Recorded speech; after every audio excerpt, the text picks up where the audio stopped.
bless myself. I bless the world because I bless myself. The truth maintains that giving will increase what you possess. When you give ideas away, you strengthen them in your own mind. Protect all things you value by the act of giving them away.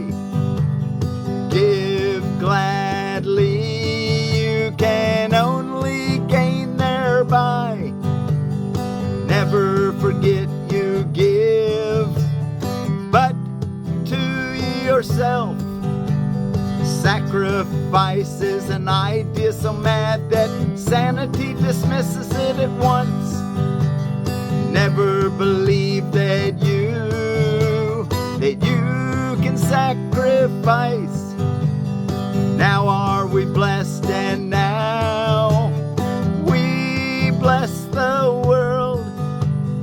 What we have looked upon, we would extend.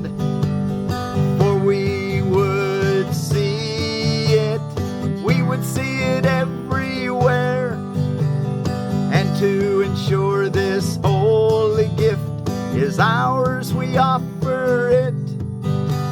We offer it to everything with everything we see. And to ensure this holy gift is ours, we offer it. We offer it to everything we see and everyone. I bless the world because I bless myself. I bless the world because I bless myself.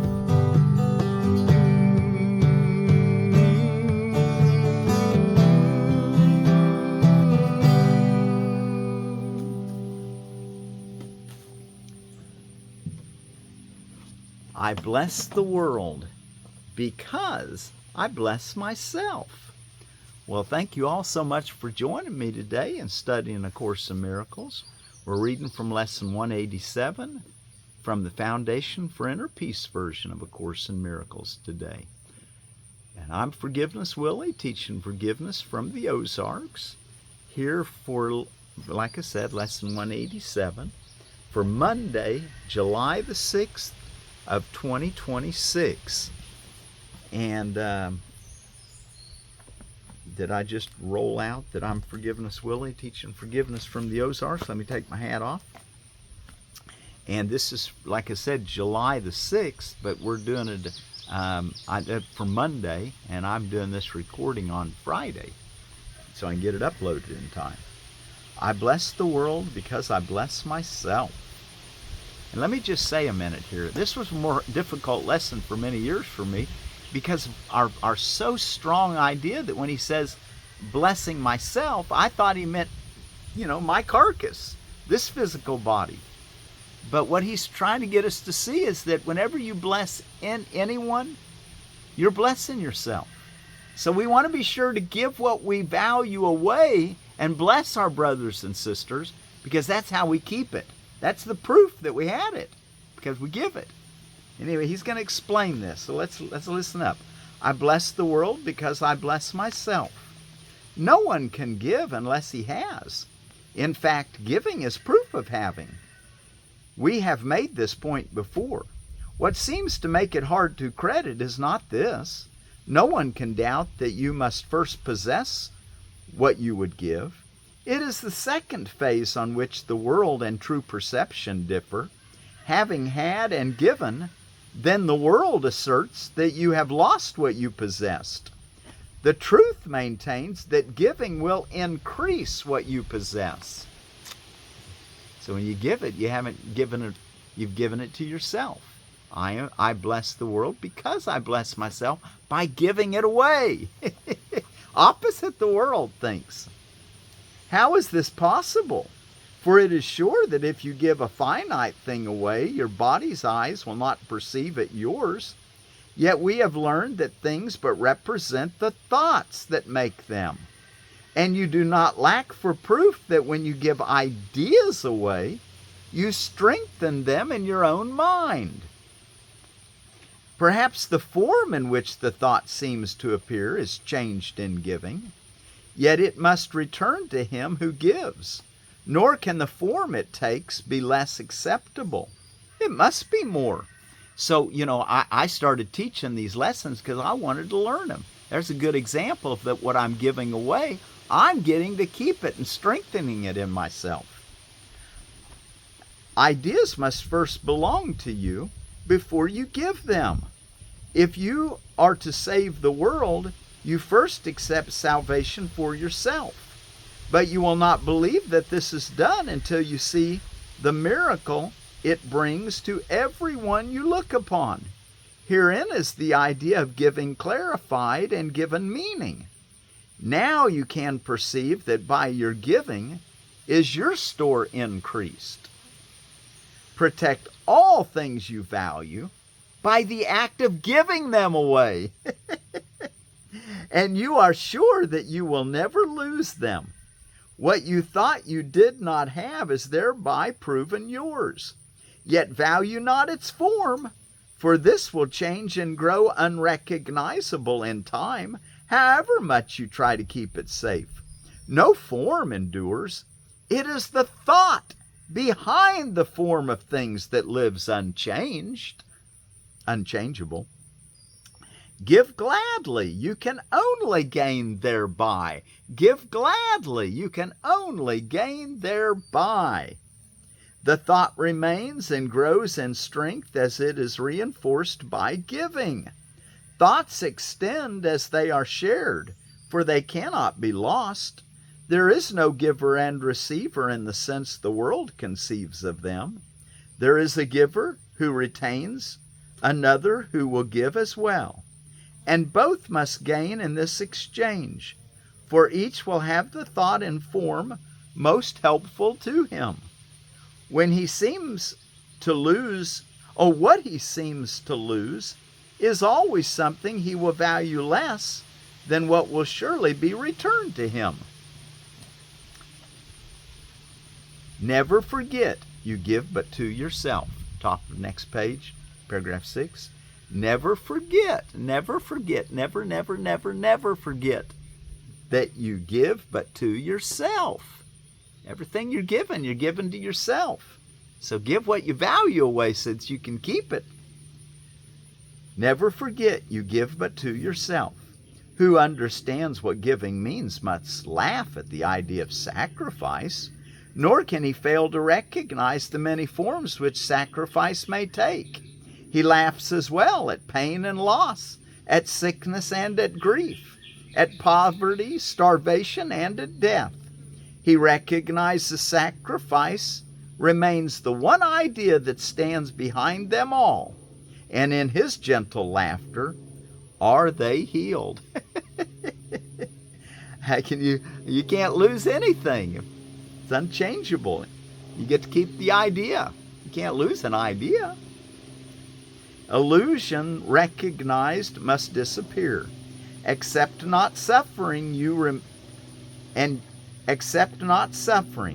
and you remove the thought of suffering. Your blessing lies on everyone who suffers when you choose to see all suffering as what it is. The thought of sacrifice gives rise to all the forms that suffering appears to take, and sacrifice is an idea so mad that sanity dismisses it at once. Never believe that you can sacrifice. There is no place for sacrifice in what has any value. If the thought occurs, its very presence proves that error has arisen, and correction must be made. Your blessing will correct it. Given first to you, it now is yours to give as well. No form of sacrifice and suffering can long endure before the face of one who has forgiven and has blessed himself. The lilies that your brother offers you are laid upon your altar, with the ones you offer him beside them. Who could fear to look upon such lovely holiness? The great illusion of the fear of God diminishes to nothingness before the purity that you will look on here. Be not afraid to look. The blessedness you will behold will take away all thought of form and leave instead the perfect gift, forever there, forever to increase, forever yours, forever given away. Now are we one in thought, for fear has gone, and here before the altar to one God, one Father, one Creator, and one thought, we stand together as one Son of God. There's the singularity of the one mind. And here before the altar to one God, one Father, one Creator, one thought, we stand together as one Son of God. All things that you give to yourself. Not separate from Him who is our source, not distant from one brother who is part of our one self, whose innocence has joined us all as one. We stand in blessedness and give as we receive. The name of God is on our lips, and as we look within, we see the purity of heaven shine in our reflection of our Father's love. Now are we blessed, and now we bless the world. What we have looked upon we would extend, for we would see it everywhere. We would behold it shining with the grace of God in everyone. We would not have it be withheld from anything we look upon. And to ensure this holy sight is ours, we offer it to everything we see. For where we see it, it will be returned to us in form of lilies we lay upon our altar, making it a home for innocence itself, who dwells in us and offers us His holiness as ours. Those lilies are the blessings of forgiveness. Instead of the crown of thorns, judgment. All right, let's go back and look. We're ready for chapter 20 in the text. The Holy Week. It's the vision of holiness, and it starts off in section 1 is the Holy Week. And if you're reading through the original edition with me, start with chapter 20 there also and read Roman numeral 1 and 2. And if you're reading through the New Testament with me, read 2 Thessalonians chapter 1. If you're reading through Iyengar Yoga, read page 240 and 241. And if you're reading through A Course of Love, finish the 4th treatise, chapter 12, which is page 403. And then we'll be ready for the dialogues tomorrow. I think that's what they're called. Okay, let's see. Let's take a look. The Holy Week. Number 1 under chapter 20, the vision of holiness. This is Palm Sunday, the celebration of victory and the acceptance of the truth. Let us not spend this Holy Week brooding on the crucifixion of God's Son, but happily in the celebration of His release. For Easter is the sign of peace, not pain. A slain Christ has no meaning, but a risen Christ becomes the symbol of the Son of God's forgiveness on Himself. The sign He looks upon Himself as healed and whole. He sees Himself in His brothers. Therefore, He offers the blessing to them, knowing He's given it to Himself. He offers them forgiveness to maintain His place in the resurrection, not the crucifixion. Paragraph 2. This week begins with palms and ends with lilies. The white and holy sign the Son of God is innocent. The lilies. Let no dark sign of crucifixion intervene between the journey and its purpose, between the acceptance of the truth and its extension. This week we celebrate life, not death, and we honor the perfect purity of the Son of God and not his sins. Offer your brother the gift of lilies, not the crown of thorns, the gift of love, and not the, in quotes, gift of fear. We don't want to fear God by fearing our brother. We want to see them as innocent, so we don't have to fear. We don't have to send them fear. Send them love by offering forgiveness. knowing that what you give is what you're going to receive. I bless the world because I bless myself, and I see myself in my brother and my sister, and I'm going to bless them with the perception of Christ, the innocent world, the forgiven world. You stand beside your brother, thorns in one hand and lilies on the other, uncertain which to give. Join now with me, says Yeshua, and throw away the thorns, offering the lilies to replace them. This Easter I would have the gift of your forgiveness, offered by you to me and returned by me to you. We cannot be united in crucifixion and in death, nor can the resurrection be complete till your forgiveness rests on Christ along with mine. 3. A week is short, and yet this Holy Week is the symbol of the whole journey the Son of God has undertaken. He started with the sign of victory, the promise of the resurrection already given him. Let him not wander into the temptation of crucifixion and delay him there. Help him to go in peace beyond it, with the light of his own innocence lighting his way to his redemption and release. Hold him not back with thorns and nails when his redemption is so near, but let the whiteness of your shining gift of lilies speed him on his way to resurrection. So just as a symbol of the triumphal entry and the Palm Sunday of Jesus entering into the Holy Week, that short week where he dipped for a few hours, 3 days they say, in what was called death, to prove that death wasn't real. He's saying, let's just stay in the resurrection all the time. Let's stay in the triumphal entry mentality, because we don't have to go into the crucifixion. A week is short, and yet this Holy Week is the symbol of the whole journey the Son of God has undertaken. He shared with the sign of victory. He started with the sign of victory, the promise of the resurrection already given him. Let him not wander into the temptation of crucifixion and delay him there. Help him to go in peace beyond it, with the light of his own innocence lighting his way to his redemption and release. Hold him not back with thorns and nails when his redemption is so near, but let the whiteness of your shining gift of lilies speed him on his way to resurrection. 4. Easter is not the celebration of the cost of sin, but of sin's end. If you see glimpses of the face of Christ behind the veil, looking between the snow-white petals of the lilies you have received and given as your gift, you will behold your brother's face and recognize it. I was a stranger and you took me in, not knowing who I was. Yet for your gift of lilies you will know. In your forgiveness of this stranger, alien to you and yet your ancient friend, lies his release and your redemption with him. The time of Easter is a time of joy and not a mourning. Look on your risen friend and celebrate his holiness along with me.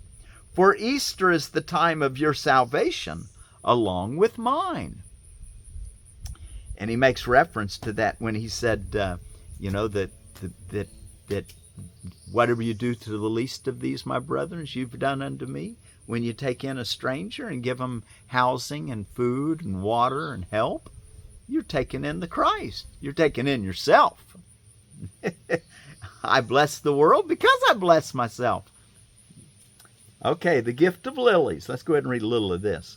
Look upon all the trinkets made to hang upon the body and to cover it, or for its use. See all the useless things made for its eyes to see. Think on the many offerings made for its pleasure. And remember all these were made to make seem lovely what you hate.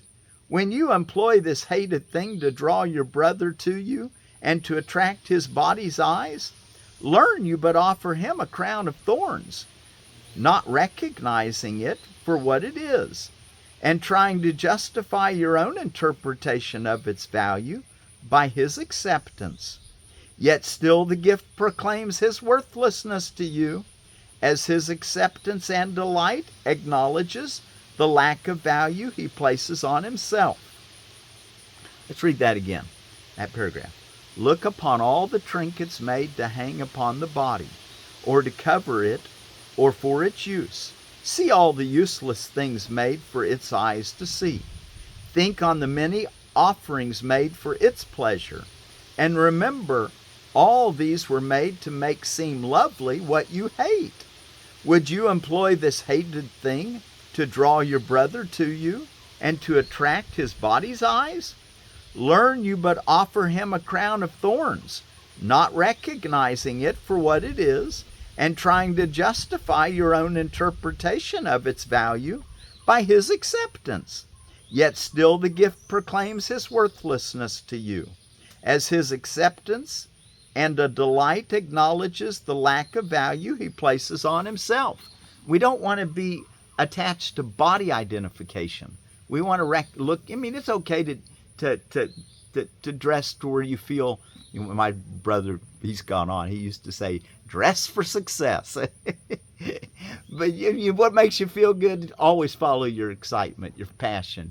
But put less emphasis on attraction of the body and more attraction of the heart and of the eternal presence that you want to connect with your brothers and sisters on.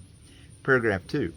Gifts are not made through bodies, if they be truly given and received, for bodies can neither offer nor accept, hold out nor take. Only the mind can value, and only the mind decides on what it would receive and give. And every gift it offers depends on what it wants. It will adorn its chosen home most carefully, making it ready to receive the gifts it wants by offering them to those who come unto its chosen home and those it would attract to it. And there they will exchange their gifts, offering and receiving what their minds judge to be worthy of them. Paragraph 3. Each gift is an evaluation of the receiver and the giver. No one but sees his chosen home as an altar to himself. No one but seeks to draw to it the worshippers of what he placed upon it, making it worthy of their devotion. And each has set a light upon his altar, that they may see what he has placed upon it, and take it for their own. Here is the value that you lay upon your brother and on yourself. Here is your gift to both, your judgment on the Son of God for what he is. Forget not that it is your Savior to whom the gift is offered. Offer him thorns, and you are crucified. Offer him lilies, and it is yourself you free. And isn't that what we're learning about in our lesson today? I think we'll stop right there with that idea in mind. We'll pick up in paragraph 4 tomorrow. And so kind of look at that, be ready for it tomorrow to continue on. And let's see what's going on around the world today. And we know that what's going on in our world is that we're going to bless everyone the way we want to be blessed, because that is blessing us. Because there's only one of us, the singularity of the one Creator, one Father, one Self, one Holy Son of God. So bless yourself by blessing your brothers and sisters, which is yourself. I bless the world because I bless myself. Give those ideas of love and forgiveness away to keep them for yourself. Okay, it's birthday of the 14th Dalai Lama. His name is Tenzin Gyatso. He was born on this day in 1935. That's the Lama, the Dalai Lama that for Buddhism, Tibetan Buddhism. Day of Ashura for some Islamic people, again, I found today. Martyrdom of Jan Hus in the Czech Republic. He was a Christian martyr that they celebrate there in the Czech Republic today. Holidays and observances. It's Earth at aphelion, which is the furthest that the Earth gets from the sun. And yet it's the hottest part of the year. I suppose in the southern hemisphere they get a little hotter in the summer because they've got also the angle of the Earth facing more directly to the sun, plus they're closer on this time of year. That'll be in the winter for us. Clean Beaches Day Fried Chicken Day. Take your webmaster to lunch day. Virtually hug a virtual assistant day. Umbrella. It's not an umbrella day, it's umbrella cover day. International or World Kissing Day. Well, give your significant other, partner, husband, wife a kiss today. Boyfriend, girlfriend, whatever. Let's see. Dill, we're talking about the Anethum graveolens. It's an annual. It's the fruit, probably the seed, which is the medicine. You know, the seed is a fruit, really. Properties, it's antispasmodic, calmative. You know, meditation's calmative. Be sure to do your longer practice period morning and evening, and your hourly remembrance for calming yourself. But anyway, dill is a calmative. It's also a diuretic and a galactagogue, and it's a stomachic. It says that dill tea made from water or from white wine is used for upset stomach. That's why it's a stomachic. Dill stimulates the appetite. A decoction of the seeds for insomnia and pain from flatulence. So there's, you know, a decoction. I expect the first way for a tummy upset would be just make a tea, an infusion. And then out of edible landscaping, we're going to go into the kiwis. A note about kiwis: fuzzy male kiwis will not pollinate hardy female, and vice versa. One male can pollinate up to 8 female kiwis, whether fuzzy or hardy, but one male pollinator for 5 females is the best ratio. Spur prune kiwis every 3 weeks in the summer to keep them bushy and fruitful. The elmwood fuzzy female kiwi, which this is the Actinida deliciosa. Elmwood is later ripening than Sanichton, but ripens at our nursery. We pick the fruit on November. Mature fruits are picked at 5.6 bricks reading in New Zealand. It is a winter food with a continuous supply of ripening fruits starting in November and continuing through the months of December, January, and February. Other fruits ripening at this time of year are the Arkansas black apple and the Russian pomegranate, hard and soft persimmons. All of these fruits go well together for fruit salads and dishes for festive occasions. Very large fruit and large blooms. In 2010, produced about 200 pounds of fruit at our nursery, and 2011 produced 260 pounds. The vine is big and requires spur pruning throughout the growing season. The leaves are showy and large. The best trellis is a T-trellis with a spacing of 15 to 18 feet between plants, zones 7 through 10. A little cold hardy for my territory, but if you're in a zone 7, try something that you can grow and get fruit all winter long, like the persimmons, Arkansas black apples, and what did it say? Anyway, pomegranate.